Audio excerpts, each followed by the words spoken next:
اب ریسکیو ذرائع راولپنڈی کے یہ بھی بتاتے ہیں کہ جو فائڈ ہائیڈریٹ سہولت ہے وہ بھی راولپنڈی میں بھی فعال نہیں ہے. جیسے پیمز میں فعال نہیں تھی ویسے راولپنڈی کے سرکاری ہسپتالوں میں بھی فعال نہیں ہے. لیکن آج ایک اور بات, یہ 15 گھروں میں صف ماتم پہ بچھ گئی, لیکن اس واقعے کو لے کے ناظرین جو سیاست کی جاری ہے وہ سیاست نہیں ہونی چاہیے تھی. سلمان اکمل صاحب معذرت کے ساتھ تحریک انصاف کے سیکرٹری جنرل ہیں, وہ اس واقعے کے بعد بن ٹھن کے قمیض شلوار واسکٹ پہن کے وہاں پہ گئے اور جا کے انہوں نے وہاں پہ سیاسی اسٹیٹمنٹ دیا.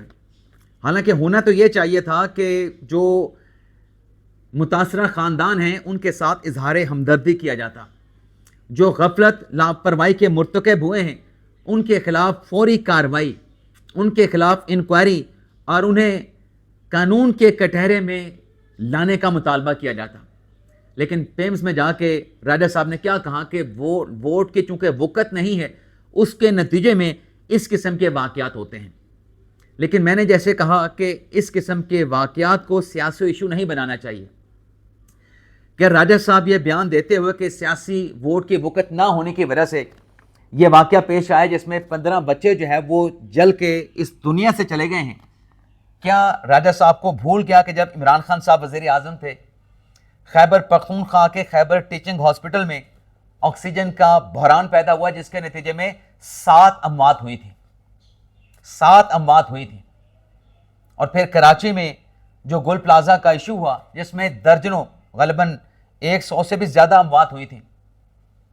اب راجہ صاحب کہہ رہے ہیں کہ یہ ووٹ کو وقت نہیں دی گئی, ووٹ کو جو ہے وہ عزت نہیں دی گئی جس کے نتیجے میں آگ لگنے کا واقعہ ہوا ہے. دوسری طرف پیپلز پارٹی کی طرف سے, ویسے تو متاثرین کی طرف سے بھی میڈیا کی طرف سے بھی مصطفیٰ کمال کے استعفے کا مطالبہ کیا گیا, لیکن پیپلز پارٹی بھی مصطفیٰ کمال کے استعفے کا مطالبہ کر رہی ہے. کیا گل پلازا کا جو واقعہ ہوا تھا وہ بھی افسوسناک واقعہ تھا, اس میں بھی درجنوں انسانی جانیں جل کر خاکستر ہو گئی تھی, جل کر شہید ہو گئی تھی. کیا وزیر اعلیٰ صاحب نے استعفیٰ دیا تھا؟ کیا مراد علی شاہ صاحب نے استعفیٰ دیا تھا؟ تو ہمیں یہ نہیں بھولنا چاہیے کہ یہ جو واقعات ہوتے ہیں انتظامی غفلت سے ہوتے ہیں. یہ ایک انسانی المیہ ہوتا ہے جس کو کیٹر کرنے کی ضرورت ہے, ان مسائل کو حل کرنے کی ضرورت ہے. یہ سسٹم کا کولیپس ہوتا ہے. سیاسی مشینری کو, سیاسی حکومت کو, سیاسی وزیر اعلیٰ کو, سیاسی وزیر اعلیٰ کی کابینہ کو یا وفاقی حکومت کو, وفاقی حکومت کی کابینہ کو نیچے سے سب اچھا کی رپورٹ پیش کی جاتی ہے. لیکن جب اس قسم کا واقعہ پیش آتا ہے نا تو پھر سب کچھ آشکار ہو جاتا ہے, سب کچھ بے نقاب ہو جاتا ہے. تو غفلت کے مرتکب جو لوگ ہیں ان کا احتساب ہونا چاہیے. اب جو مصطفیٰ کمال کے استعفے کا مطالبہ کیا جا رہا ہے, چلیں پیپلز پارٹی نے کیا, لیکن مصطفیٰ کمال صاحب نے خود ہی اپنے استعفے کے معاملے کو پبلک کر دیا ہے. مصطفیٰ کمال صاحب کراچی میں تھے, وزیر اعظم کی طرف سے جو ہنگامی اجلاس بلایا گیا اس معاملے پہ بریفنگ کے لیے کہ یہ واقعہ کیسے ہوا ہے, وزیر صحت کو بھی کراچی سے بلایا گیا. اور مصطفیٰ کمال صاحب اسلام آباد آنے کے بعد پیمز ہاسپٹل میں گئے ہیں وہاں پہ, اور ان کی طرف سے کہا گیا ہے کہ میں احتساب کے لیے تیار ہوں اور میں اپنے آپ کو وزیر اعظم کے سامنے پیش کرتا ہوں. اب وزیر اعظم اس معاملے پہ فیصلہ کریں گے, لیکن ان کے استعفے کا جو معاملہ ہے وہ خود ہی اس کو پبلک میں لے آئے ہیں کہ وزیر اعظم فیصلہ کریں کہ مجھے یہ پورٹ فولیو رکھنا چاہیے, مجھے کابینہ کا حصہ ہونا چاہیے, میرا احتساب جو ہے میرا وزیر اعظم کرے گا.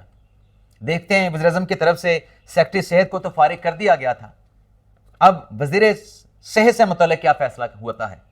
لیکن ناظرین, جو سب سے پہلے رسپانسیبل ہے, جواب دہ ہے, پیمز ہاسپٹل کا ایگزیکٹو ڈائریکٹر, اس کے خلاف ایکشن لینے کی کوئی بات نہیں کر رہا کہ اس کے نیچے جو ہاسپٹل چل رہا تھا, جو سروسز چل رہی تھی, جو پوری مشینری جو ہے وہ چل رہی تھی, اس میں کہاں پہ فلا آیا, کہاں پہ غفلت ہوئی, کہاں پہ کوتاہی ہوئی, اس کے استعفے کی کوئی بات نہیں کر رہا, اس کو عہدے سے ہٹانے کی کوئی بات نہیں کر رہا. اب ناظرین تحریک انصاف کی بات کر لیتے ہیں. ایک تو ناظرین جو مذاکرات کا ڈول بار بار حکومت کی طرف سے پھینکا جاتا ہے پاکستان تحریک انصاف کے کنویں میں, اب جو سپیکر صاحب ہیں جنہوں نے ثالثی کی بھی کوشش کی کہ حکومت کے ساتھ تحریک انصاف کو بٹھایا جائے, سپیکر صاحب نے تو سرنڈر کر دیا ہے. اسپیکر ایاز صادق صاحب نے گیو اپ کر دیا ہے. انہوں نے کہا جی میں تو تھک چکا ہوں تحریک انصاف کو مذاکرات کی آفر کر کر کے. اب وزیر اعظم صاحب نے آفر کی ہے, رانا ثناءاللہ صاحب نے آفر کی, حکومت کے کابینہ کے منسٹرز نے آفرز کی. اب اگر تحریک انصاف مذاکرات کے لیے آتی ہے تو حکومت کے ساتھ بات چیت کی جا سکتی ہے. لیکن انہوں نے کہا کہ میں تھک چکا ہوں یہ آفر دے دے کے, ایک انسان کتنی مرتبہ مذاکرات کی آفر کر سکتا ہے. لیکن ناظرین, پارلیمنٹ کے اندر اور پارلیمنٹ کے باہر جو پاکستان تحریک انصاف کا ایک مطالبہ ہوا کرتا تھا کہ بانی سے آپ ملاقات کیوں نہیں کراتے, بانی کے ساتھ ملاقاتوں پہ جو پابندی ہے اس پابندی کا خاتمہ ہونا چاہیے. بلکہ آپ کو یاد ہوگا کہ جب سہیل افریدی صاحب وزیر اللہ بنے تھے, ان کو جب وزیر اعظم شہباز شریف نے مبارکباد دی تھی تو سہیل افریدی صاحب نے عمران خان سے ملاقات کی ریکویسٹ کی تھی. لیکن افریدی صاحب کے وزیر اللہ بننے کے بعد ان کی کوئی ملاقات نہیں ہو سکی. لیکن اس وقت یہ بار بار کہا جاتا رہا کہ سہیل افریدی صاحب کے وزیر اللہ بننے سے پہلے, کیونکہ یہ پیغام بھی تو اڈیالہ جیل سے آیا تھا کہ ہٹایا جائے, استعفیٰ لیا جائے گنڈا پور سے اور افریدی صاحب کو وزیر اللہ بنا دیا جائے. اس کے بعد ملاقاتیں بند ہو گئیں, اکا دکا ملاقاتیں ہوئی. خان صاحب کے وکیل سلمان صدر صاحب ان کے پاس ملاقاتیں کرنے کے لیے جاتے رہے, ایک ملاقات یا دو ان کی ملاقاتیں ہوئیں. لیکن اس کے بعد پھر ملاقاتوں پہ تالا لگ گیا, ملاقاتوں کے دروازے کو مکمل طور پہ بند کر دیا گیا. اور اس کی وجہ یہ بیان کی جاتی رہی کہ عمران خان صاحب کی بہنیں یا پی ٹی آئی کے لوگ جو ملاقات کر کے آتے ہیں, ملاقات کے بعد آ کر جو سیاسی گفتگو اڈیالہ جیل کے باہر ہوتی ہے اس سے انتشار پھیلتا ہے, اس سے جو ریاستی ادارے ہیں ان کے خلاف عوام کو اکسایا جاتا ہے. ریاستی اداروں کے, قومی سلامتی اداروں کے جو سربراہان ہیں ان پر کیچڑ اچھالا جاتا ہے, ان کو بدنام کیا جاتا ہے, ملائن کیا جاتا ہے. لیکن اب سپریم کورٹ کے حکم کے بعد نورین خانم صاحبہ عمران خان صاحب کی بہن ہیں, ایک ہفتے میں ان کی 2 ملاقاتیں ہوئی ہیں. اب یہ بتایا جا رہا ہے کہ ان ملاقاتوں کو لے کے, سپریم کورٹ کے فیصلے کو لے کے عمران خان صاحب اور ان کی فیملی کے لیے فضا جو ہے وہ بہتر ہوئی ہے, کشیدگی جو ہے وہ کم ہوئی ہے, دونوں طرف سے لچک دکھائی گئی ہے, گنجائش نکالی گئی ہے. اپنے اپنے سٹانس سے دونوں ایک ایک قدم پیچھے ہٹے ہیں. اور یہ کہا جا رہا ہے کہ جیسے نورین خانم صاحبہ نے ایک ملاقات کی, دوسری ملاقات کی, اور ملاقات کر کے وہ واپس آتی ہیں اور میڈیا کے ساتھ کوئی گفتگو نہیں کرتی, تو جیسے بشرا بی بی صاحبہ کی فیملی کی, ان کی بیٹیوں کی, ان کے بیٹوں کی یا ان کی بھابھی کی ان کے ساتھ ملاقات اب تسلسل کے ساتھ ہو رہی ہے, کسی تعطل کے بغیر ہو رہی ہے. تو اگر ان ملاقاتوں کو سیاسی پوائنٹ سکورنگ کے لیے ایکسپلائٹ نہ کیا گیا تو یہ جو سہولت ہے, ملاقاتوں کا جو بند دروازہ کھلا ہے, یہ سہولت عمران خان صاحب کی فیملی کے لیے اور عمران خان صاحب کے لیے جو ہے وہ جاری رہے گی, اس میں پھر تعطل نہیں آئے گا. لیکن وہ کڑی شرط کیا ہے ناظرین؟ وہ کڑی شرط یہی ہے کہ آپ کو ملاقاتوں کے بعد سیاسی خاموشی اختیار کرنا پڑے گی. یہ بنیادی قیمت ہے عمران خان سے ملاقاتوں کا راستہ کھولنے کے لیے. اور اس بنیادی قیمت یا اس کڑی شرط کے اوپر تحریک انصاف نے, عمران خان صاحب کی بہنوں نے بھی مثبت رسپانس دیا ہے, مثبت جواب دیا ہے. آپ دیکھیں کل جب نورین خانم ملاقات کر کے واپس آئیں, ایک صحافی نے ان سے پوچھنا چاہا کہ کیا گفتگو ہوئی ہے, تو عمران خان صاحب کی بہن کا جواب تھا, چودھری صاحب آپ شیطانی نہ کریں, ہم نے کوئی سیاسی ملاقات نہیں کی, عمران خان کے ساتھ ملاقات ہو گئی ہے, یہی بڑی بات ہے, ہم ملاقات کے اوپر کسی قسم کا کامنٹ نہیں کریں گے. اگر ناظرین یہی رویہ اڈاپٹ کر لیا گیا تو پھر ملاقاتیں بہنوں کی جو ہے وہ اسی طریقے سے بلا تعطل جو ہے وہ جاری رہیں گی. یہ جو متعلقہ حکام ہیں ان کی طرف سے جو ہے یہ ایک جیسچر دیا گیا ہے کہ یہ ایک پازیٹیو رسپانس ہے پی ٹی آئی ان کی بہنوں کی طرف سے. تو یہ ملاقاتیں جو ہیں وہ آئندہ بھی جاری رہ سکتی ہیں اگر یہی رویہ جو ہے وہ اڈاپٹ کیا گیا.